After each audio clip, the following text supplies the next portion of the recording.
मुझे एक बात बताइए, यही सवाल मैं आपके पास लेकर आ रहा हूं। मौलाना कादरी को तो समझ में आ रहा है कि वहां मंदिर था तो मंदिर ही होना चाहिए, रिजवान अहमद को भी समझ में आ रहा है। जमीयत को यह क्यों नहीं समझ में आ रहा कि जो हमारे लिए इतना इंपॉर्टेंट है मक्का मदीना, वैसे ही हिंदुओं के लिए जो है वो अयोध्या और काशी और मथुरा है, तो उनको ये देना चाहिए, खुले दिल से देना चाहिए। अगर इस देश में गंगा जमुनी तहजीब है, ये लड़ाई लड़ना कि वर्शिप एक्ट है, वर्शिप एक्ट है, वर्शिप एक्ट है और इस वर्शिप एक्ट पर भी सुनवाई मत करो वरना मुसलमान डर जाएगा, ये क्यों होना चाहिए? एक जमाने दराज सर ये रिजवान भाई से, रिजवान भाई से सवाल है सर। कादरी जी आ रहा हूं आपके पास, रिजवान भाई से रिस्पॉन्ड करने के लिए। जी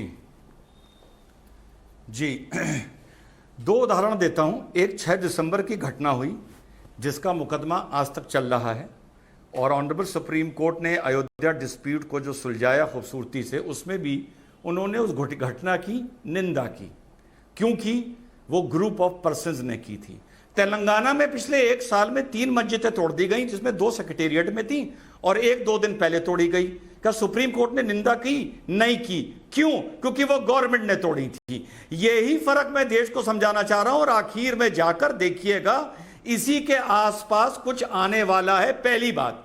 दूसरी बात, आपने जो सुशांत भाई बोला मथुरा काशी अयोध्या, सुशांत भाई ये शोभा नहीं देता कि ये बात एक मुसलमान आपसे बोले या विष्णु जैन जी के सामने बोले। हिंदू धर्म मुस्लिम मजहब की तरह से उससे बहुत ज्यादा व्यापक है। सुशांत भाई ने यह तय कर लिया या वीएचपी ने यह तय कर दिया कि मथुरा काशी और अयोध्या, क्या आप समझते हैं कि इस देश का 100 करोड़ हिंदू इससे सहमत है? 100 करोड़ हिंदू को इसके बाद कोई शिकायत नहीं होगी? क्या आप समझते हैं कि साउथ इंडिया में कोई मस्जिद, अगर टीपू सुल्तान ने मंदिर तोड़ के मस्जिद बनाया होगा तो क्या सुशांत भाई उस हिंदू से कहेंगे कि नहीं ये जरूरी नहीं है, वो 3 जो उत्तर प्रदेश में थे भाई वो जरूरी थे, अब तुम इसकी याचिका लेकर सुप्रीम कोर्ट नहीं जा सकते? ये चीज ना वीएचपी तय करेगी, ना विष्णु जैन तय करेंगे, ना सुशांत तय करेंगे, ना कोई हिंदू तय करेगा। ये वो हिंदू स्वयं तय करेगा जो उस देवी देवता में आस्था रखता था और किसी वक्त मुस्लिम आक्रांता ने उसका मंदिर तोड़ के, कहो गुजरात में, कहो उड़ीसा में, कहो तमिलनाडु में, कर्नाटका में मंदिर तोड़ के मस्जिद बनाया हो।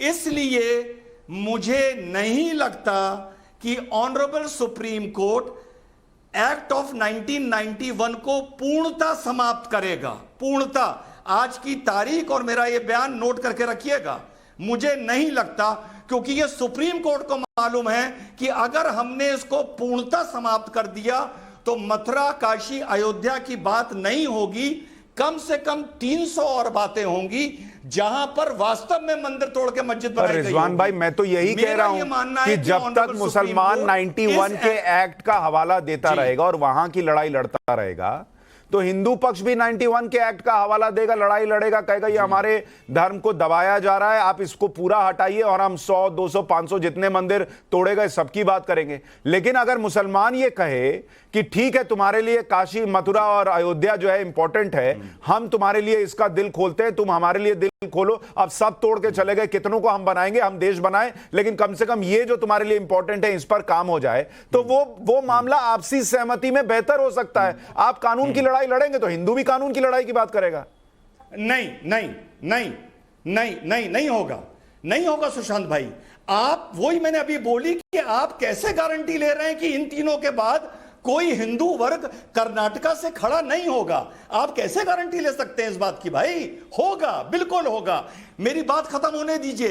इसलिए ऑनरेबल सुप्रीम कोर्ट कोई भी 1991 एक्ट में फैसला देगा वो स्वीपिंग नहीं होगा, कंप्लीट नहीं होगा, एब्सोल्यूट नहीं होगा, जो भी होगा कंडीशनल होगा। आज की डेट और इस डिबेट को नोट करके रखिएगा। ठीक है विष्णु जैन जी, आप